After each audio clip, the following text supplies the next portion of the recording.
we've all heard the word narcissism. Oh, yeah. Probably even used it a time or two. Maybe more than that.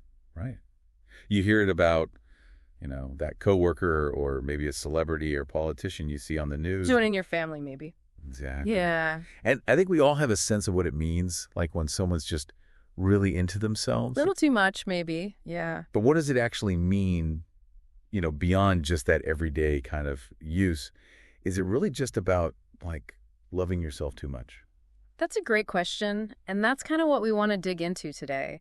Because what we usually talk about when we say narcissism is only like the tip of the iceberg. Right. We're going to take a deep dive into the real definition, how it actually plays out in conversations and behavior, and some of the really interesting stuff research has uncovered. I love that. So our mission today is to really unpack this term. Absolutely. Go beyond just like the water cooler definition. And we've got some really cool sources to help us with this. Yeah, we do. We've got some articles from Psychology Today, which I always find really interesting because it gives you a practical kind of look. Yeah, for sure. We've got the always comprehensive Wikipedia. Of course. And then some of the more academic insights from Science Direct Topics.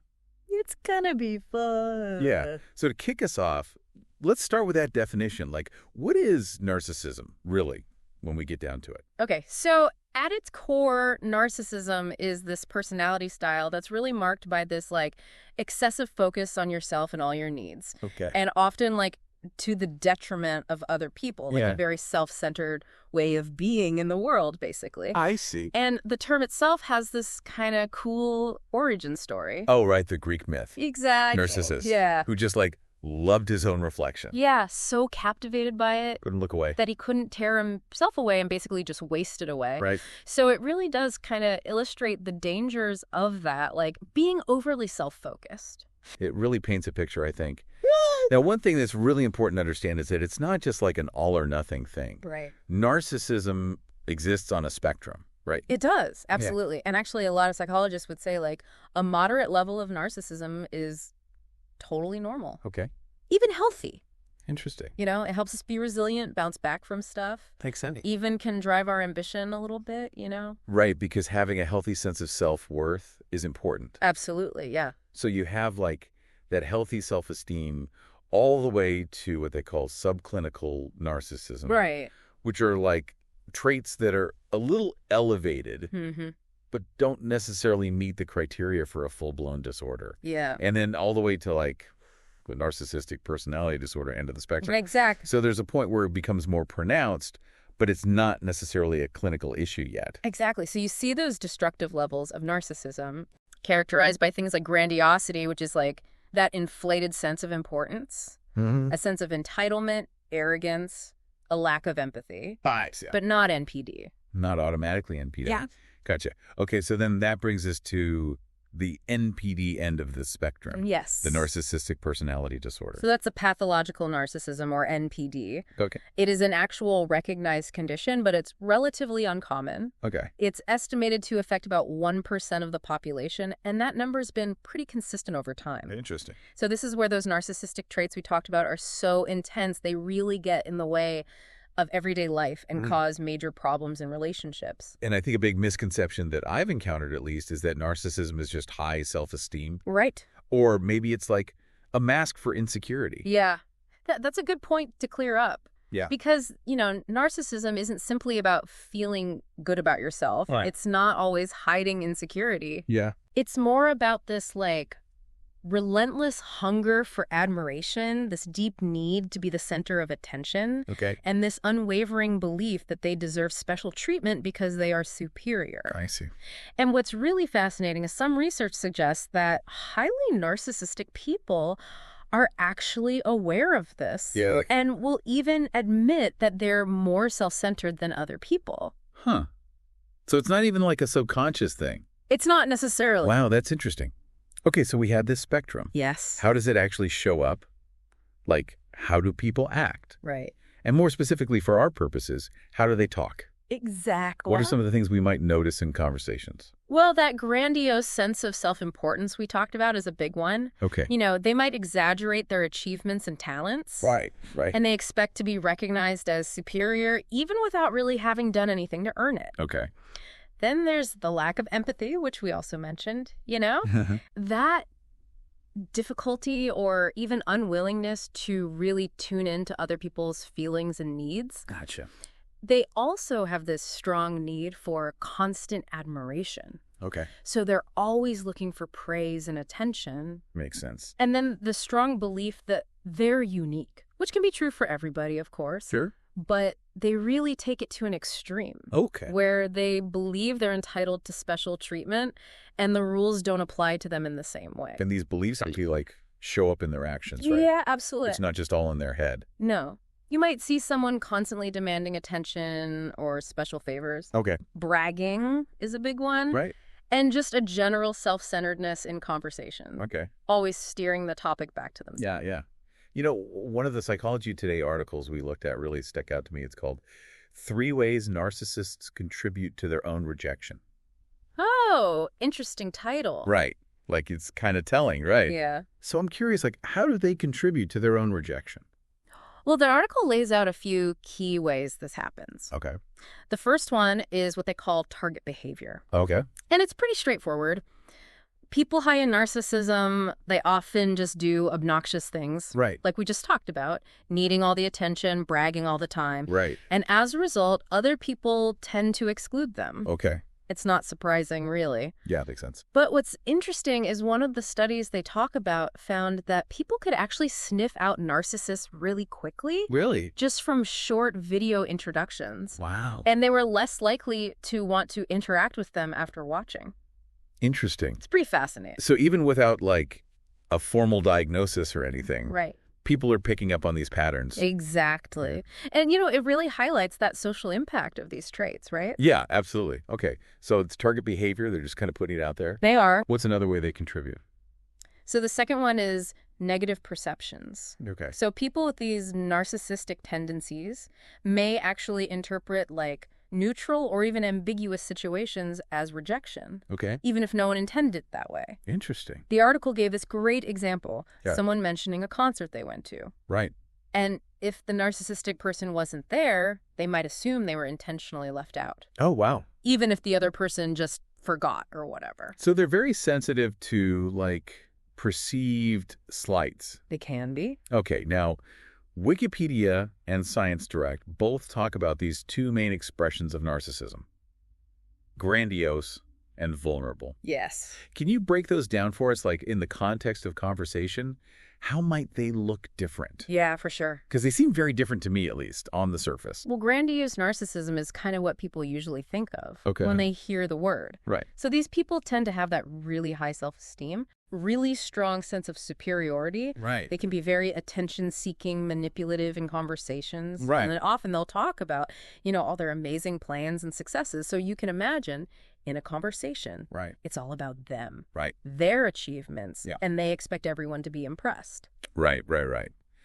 They're sometimes called thick-skinned because it doesn't seem like criticism really bothers them. Exactly. Okay, and then the vulnerable type. How does that play out differently? So vulnerable narcissism or thin-skinned narcissism can seem really different on the surface. Okay. So these people often actually have low self-esteem, Okay, and it's very unstable. It depends a lot on what other people think. I see. So in conversations, they might dwell on past rejections, Okay.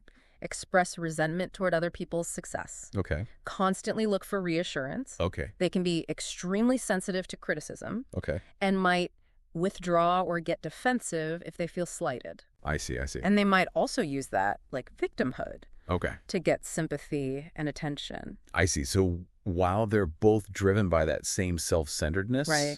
the way they try to get their needs met is very different. Exactly. So the grandiose type is more like outwardly demanding, Right. attention grabbing, Mm-hmm. whereas the vulnerable type might be more passive-aggressive or looking for that constant validation Exactly. through their insecurities. Exactly. The core of it is that self-centered antagonism. Right. But how it looks on the outside really differs based on how they're trying to regulate their sense of self and get those needs met. That's really helpful, I think, to kind of understand what you might actually encounter Yeah. in everyday life. Now let's get into some of those more surprising or just plain interesting facts and nuances Yes. that the articles highlighted. This is where it gets fun. Yeah. You know, despite all the negative stuff associated with narcissism, Hi. research suggests that having relatively high but subclinical levels of narcissism can actually be beneficial. Oh, For interesting. example, it's been linked to mental toughness, Okay. the ability to handle pressure. Interesting. So think of like someone who thrives in competition. Right. Even higher achievement in school or at work. Makes sense. And that heightened sense of self-worth we talked about can really motivate people Mm-hmm. and lead to more assertiveness. Right. And even some studies have linked it to a lower risk of depression. That's a paradox. It is. You think of narcissism as being inherently negative, Right.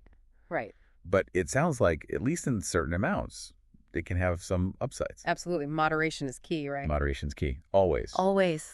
Okay, another nuance we found is about empathy, Yeah. which, we said it's a key characteristic or a lack thereof, Mm-hmm. but the relationship is a little more complex than that. It is. It's not just that they're incapable of it. Mm-hmm. The Science Direct article we read talked about how narcissists are often described as unwilling rather than unable to understand other people's feelings. Okay. So that suggests like a motivational aspect to it. Uh-huh. Rather than them just not having the capacity for empathy, Gotcha. it's more like they choose not to or Yeah. aren't motivated to. Right. It's a conscious choice. Exactly. There's like a lack of care rather than a lack of ability. Right. Interesting. What about like where it comes from? Right. Is this all learned or is there a genetic component to this? Yeah, that's a great question. Nature versus nurture. Well, studies on heritability, especially those with twins, show that genetics do play a big role Okay. in narcissistic traits. Interesting. Wikipedia mentions this heritability score of 0.64, Okay. which means that genetics are contributing a lot to those predispositions. I gotcha. But it's really important to remember that environment matters too. Yeah. It shapes how these traits develop and show up over time. Right. It's both. So it's both nature and nurture.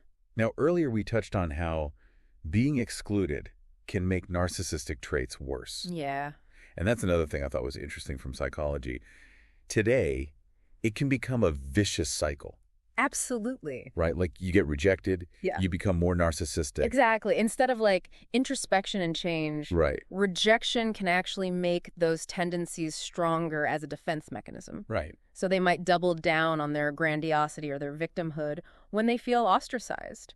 Okay, and Wikipedia brought up a couple of other really interesting points, one of them being celebrity narcissism, Yes. or I think they called it acquired situational narcissism. Right. What's the idea there? So this is about traits that can actually develop in adulthood Okay. due to extreme fame, Yeah. wealth, Right, all the attention that comes with celebrity. right. And the theory is that all this validation and the lack of normal social feedback Right. can actually make those narcissistic tendencies way more intense, to the point where they look like NPD even though it developed later in life. Due to the environment. Yeah. Okay, and then there was also collective narcissism. Yes. So that's where people have this inflated sense of self-love, Oh. but not for themselves as individuals, for Okay. the group they belong to. Right, right. So it could be their country, their ethnic group, their favorite sports team, anything they really identify with. And that makes sense because you see that a lot, especially online. Oh, for sure. Like my group is the best, your group is the worst, that kind of thing. Exactly. Okay, and finally, it seems like there's still a lot that experts are debating Oh, yeah, absolutely. when it comes to narcissism. Yeah, Like, we don't have all the answers yet. not even close. Right. Wikipedia highlighted all these ongoing debates about, where's the line between normal and pathological? Right, right, How much does self-esteem actually play into it? right. How do we categorize the different types?